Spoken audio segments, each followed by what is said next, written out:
right, guys, welcome back to Number One Comic Books. My name is Tom. Thank you for clicking on the video and giving me a chance here. I really appreciate that. And as you know by the thumbnail, the number one comic book that I read for this video, and I was really excited to get into it, is the Superior Spider-Man Returns. Kind of I don't want to say a reboot, but a continuation of the original Superior Spider-Man. So let's jump into it. I'll give you my thoughts. We'll rank this. I think it would go better if I start holding it over my right shoulder. I keep doing this and the mic is covering it up, and I need to get into this habit here. This is better. All right, so I got my 6 criteria ready to go. Now, before this one, since this is the second video in this series, I actually read Spectacular Spider-Man, Peter Parker, the Spectacular Spider-Man #1 from 1976. So it was kind of interesting starting with that one and then coming to a brand new book and comparing the two. I was surprised with how I ranked this. I think you might be too. Let me know in the comments below if you see the rankings that I give this book. Let's get started.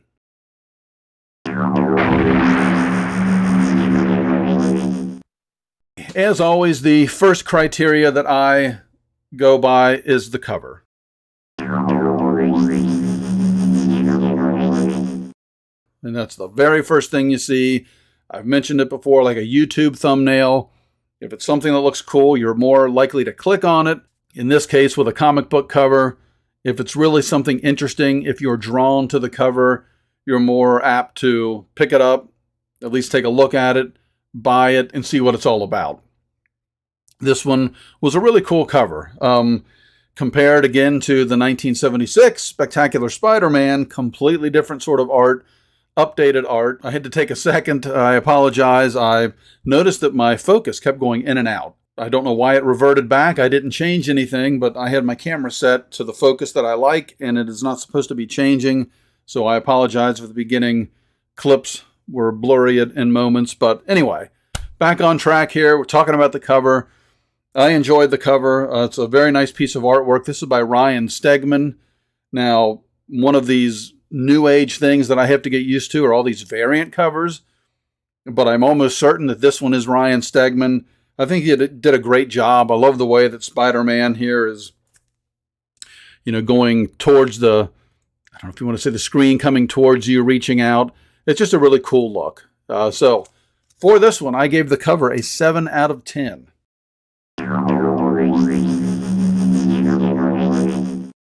All right, next up, characters. We don't have a whole lot in this book in the way of characters.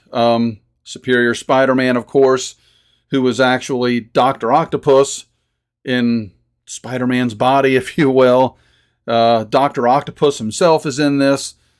A new character, Supernova, who, because of my lack of being in the game for all these years, I looked up, was originally a different character, but this is a new Supernova, I guess. But she seems really cool. There's a brief, I don't want to say cameo, but a few pages of a character called Slide that I don't want to give you too much detail. I don't want to spoil it if you haven't read the book. But he was an interesting character. And then, secondary characters, if you will. There's the Living Brain, which is a robot assistant of the Superior Spider-Man. And he or she added a lot to the book. I just like the little comedic snippets from this character. So it was kind of cool. So for the characters in this book, I am going to go with a 7 out of 10.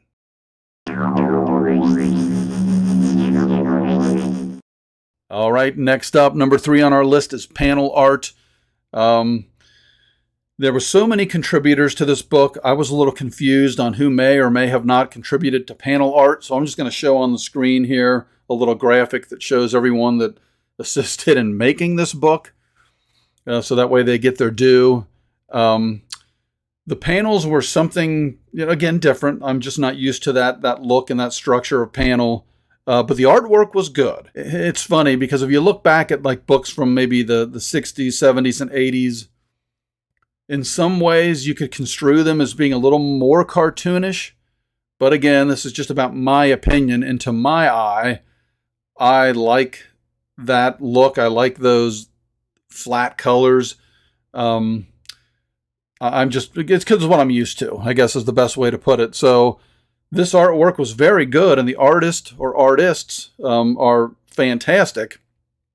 But it, to me, was a little bit kiddish, which isn't something that I'm partial to. However, I still think it was very good. And with that being said, I'm giving this a 7 out of 10.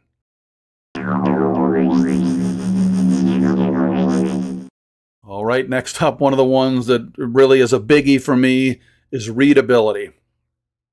And quickly, what I mean by that is just the structure and flow of the reading of the text. I don't want to have to really concentrate or figure out the flow of the conversation.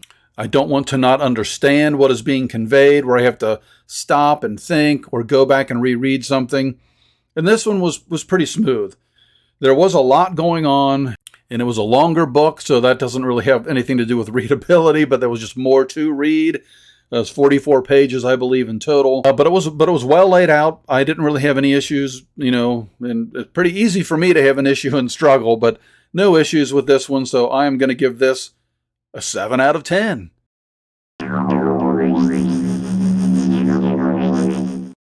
Okay, so next up is the story, and again, right just before I get into this, I do want to let you guys know and apologize that I have a 2-screen system here.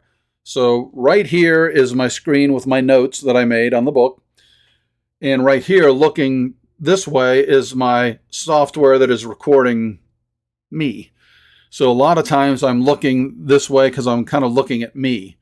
I should be looking up at you at the camera, so when I don't do that, I apologize. The longer that I get into this series, the more used to this I become.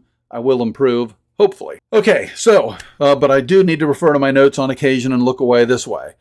So what I did to give you a synopsis of the story, and then I'll build on it a little bit, was I decided to use AI. So in Bing AI, I typed in, give me a 6 to 8 sentence synopsis of this book. So this is what Bing came up with. In the Superior Spider-Man Returns #1 comic book from 2023, Dr. Octopus is back in the Spider-Man costume. However, he is not Peter Parker's body or a Spider-Man suit in current continuity. Instead, as Otto sifts through his memories to find the time he lost after Peter Parker took back his body from Doc Ock and the classic storyline, we flash back to an unseen adventure of the Superior Spider-Man and meet a new villain with ties to Spider-Man's superior days. The issue is written by Dan Slott and Christos Gage, with art by Giuseppe Camuncoli.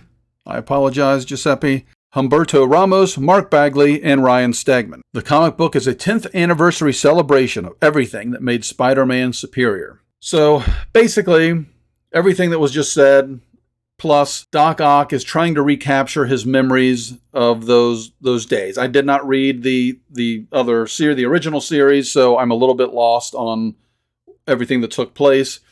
However, I think this one did a good enough job of giving you a breakdown and information for someone that hasn't read the old books, kind of something to build on.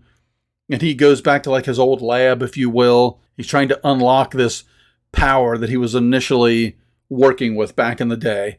And again, if you haven't read this, I'm trying not to spoil it. I'm trying to be somewhat vague, but still give you my thoughts on the book.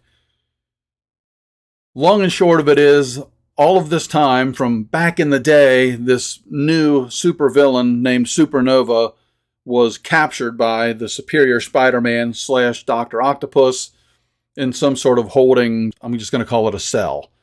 Doc Ock unknowingly unleashes Supernova. That's where the book ends. But on a positive note for Doc Ock, Supernova believes that she was captured all this time by Spider-Man, not knowing that Superior Spider-Man was actually Doc Ock. So she gets out and she's looking for Spider-Man. She wants to kill Spider-Man. Doc Ock is very happy with that, and that's kind of how the book ends. But so with all that being said, I thought the story was very well done. It allowed me as a newcomer to come in and follow everything. So I'm actually going to give this my highest score yet, an 8 out of 10.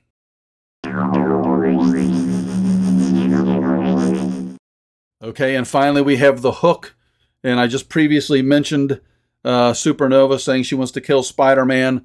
Off she goes. Doc Ock's loving it. And that's a great hook because it makes me want to buy number 2. I am so interested to see what happens. So that's what the hook is all about. Is there something from that final panel that is going to draw me to want to get number 2 and continue reading the story? Or is it just, I don't know, the overall story was good. I like the character, so I'm going to get number 2. Or this just didn't work for me, brother, and I'm not going to get it at all. So this one, though, I really like the hook. I think they did a good job. So for this, I'm going to go back to my original scores here. We're going to give this one a 7 out of 10. Okay, and if we look at the overall breakdown, we went with a 7 for the cover, 7 for characters, 7 for panel art, 7 for readability. I gave the story an 8, and then we went back to a 7 for the hook. So, using our weighted scoring system, this gives The Superior Spider-Man Returns number 1, 2023, 7.14 out of 10. And shockingly to me, this outranks the Peter Parker book that I read, the 1976 number 1, which got a 6.38 in my weighted scoring system. I can't believe that I'm putting a modern book ahead of one of my all-time favorites from the past, but being unbiased, or as unbiased as I can, and really the hook is what helped this one compared to the 1976 book. But the question, the pending question, the ending of all these videos, and I think I've already answered it, so I've spoiled it, but I'm going to answer it again anyway. Would I read number 2? Am I looking forward to The Superior Spider-Man Returns number 2? Or we read 1 and I'm done with it. Nothing interests me here. Oh yeah, I'm going to get number 2. Very compelling story. Easy to follow, as I mentioned. I love the way that things are set up. I'm really interested to see what happens with Supernova and Spider-Man. Spider-Man, we won't know what's going on, but anyway, hey, that's why you want to see it. So I'm really looking forward to number 2. So let me know below. Have you read this book? Are you looking forward to reading the book? If you have not, if you have, are you going to go to number 2? Anything else you want to tell me? Something I've missed? Something you'd like to see in my grading I can update? Let me know. I'd appreciate it. So with that out of the way, so the final thing I will throw in there, I've rambled on in previous videos too long on this, but look down in the description. I do have a link to my website. If you sign up for the number 1 comic books mailing list, you will be entered in my monthly giveaway. I am going to be giving away number 1 comic books to one winner every month. We'll make a show out of it. I'll do something interesting to pick the winner and then something interesting to pick the book. But there's no obligation. Just join the mailing list and you're automatically entered every month. And I'll certainly notify you when you win, but we will have a video. But again, I'm going to ramble about it. Check it out if you're interested. Thanks for watching the video, guys, and we'll see you next time.